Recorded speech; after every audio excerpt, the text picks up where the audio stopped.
Dear students, welcome to the classes of Ray Academy.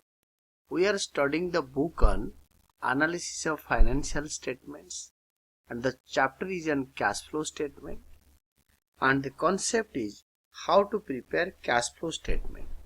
And the question का first line है from the following balance sheet prepare cash flow statement. तो balance sheet इसका question का first line में company का नाम भी दे रखा है.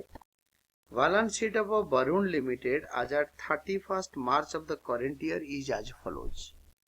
और last line, second last line, additional information during the year ₹52,000 as paid as interim dividend.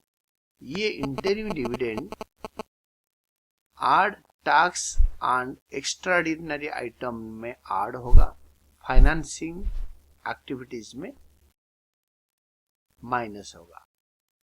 और last line of the question is prepare cash flow statement. So we should start now. Cash flow statement. Cash flow statement of Varun limited for the year ending, Varun limited for the year ended 31st March of the current year. Current year यहाँ पे लिखा है, question से देख के लिखो. 3 column बनाओ, particulars, details amount. और डिटेल्स अमाउंट में आपके रूपी सिंबल होना जरूरी है. सबसे पहले आपको दे रखा है cash flow from operating activities निकालना है. This is the A part of all the questions. A. B होता है इन्वेस्टिंग, सी होता है फाइनेंसिंग. तो इसमें सबसे पहले नेट प्रॉफिट आफ्टर टैक्स कुछ बताए नहीं, तो after tax and extraordinary items के बाद दिया होता है, टैक्स माइनस करके. तो that is closing profit minus opening profit. तो आप statement of profit and loss account देखिए, इसमें आपका दे रखा है सरप्लस के नीचे, that is balance in statement of profit and loss. तो क्लोजिंग बैलेंस आपके दे रखा है 98,000 करेंट ईयर का, लास्ट ईयर का 96,000. तो सिर्फ आपने 2,000 रुपए प्रॉफिट कमाया, दैट इज 2,000. और ये है नेट प्रॉफिट आफ्टर टैक्स. इसको बिफोर करने के लिए add tax and extraordinary items. इस क्वेश्चन में टैक्स नहीं है, बट आपके एडजस्टमेंट में इंटरिम डिविडेंड है.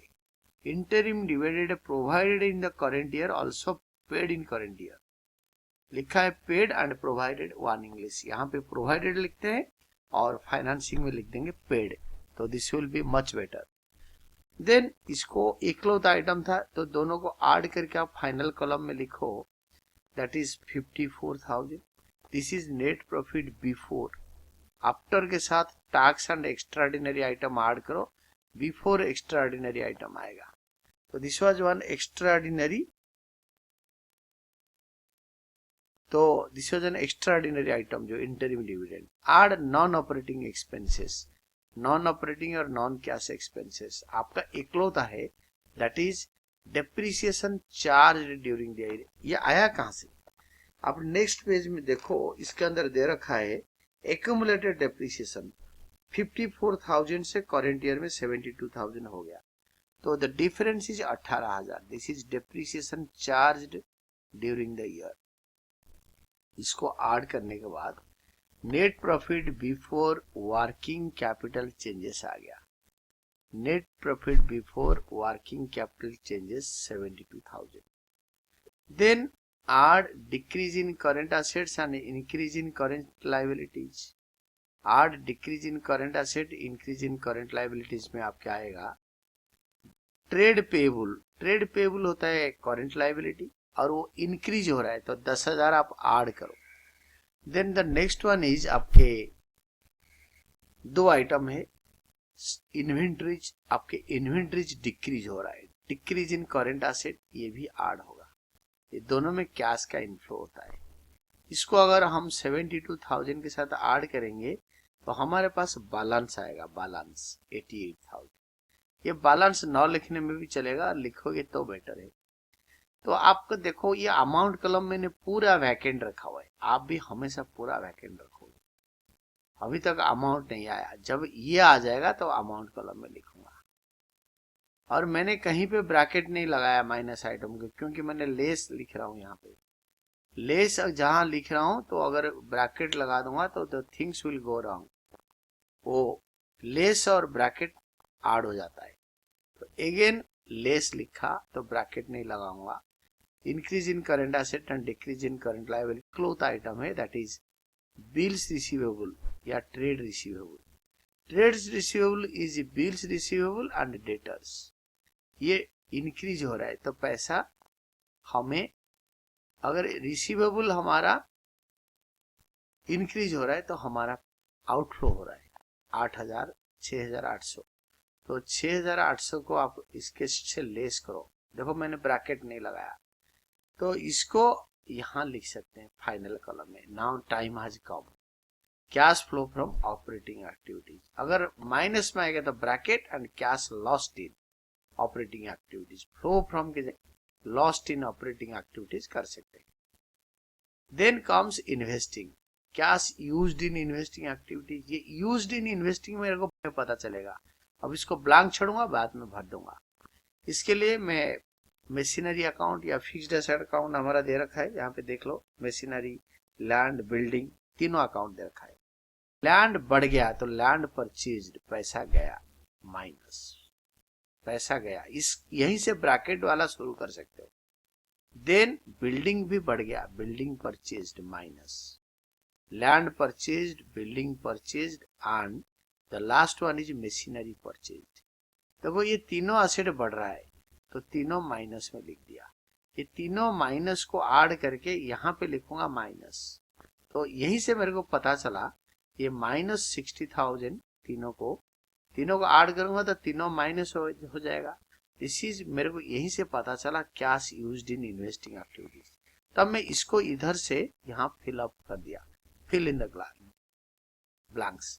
इसको ब्लैंक छोड़ा था, मैंने कैश यूज्ड लिख दिया। अगर प्लस आता तो कैश फ्लो फ्रॉम लिखता, इसको भी यहाँ पे फ्लो फ्रॉम इन्वेस्टिंग एक्टिविटीज लिखता। देन सी पार्ट में आ जाओ। देखो ये वाला अभी भरना शुरू हुआ, total of A, total of B. Then C part, cash flow from financing activities. Financing activities में loan taken from Z limited. आप पीछे देखो, स्टार्टिंग पॉइंट में आपके जो लॉन्ग टर्म बोरोइंग है, इसमें आपका लोन लिया हुआ है जेड लिमिटेड और बैंक।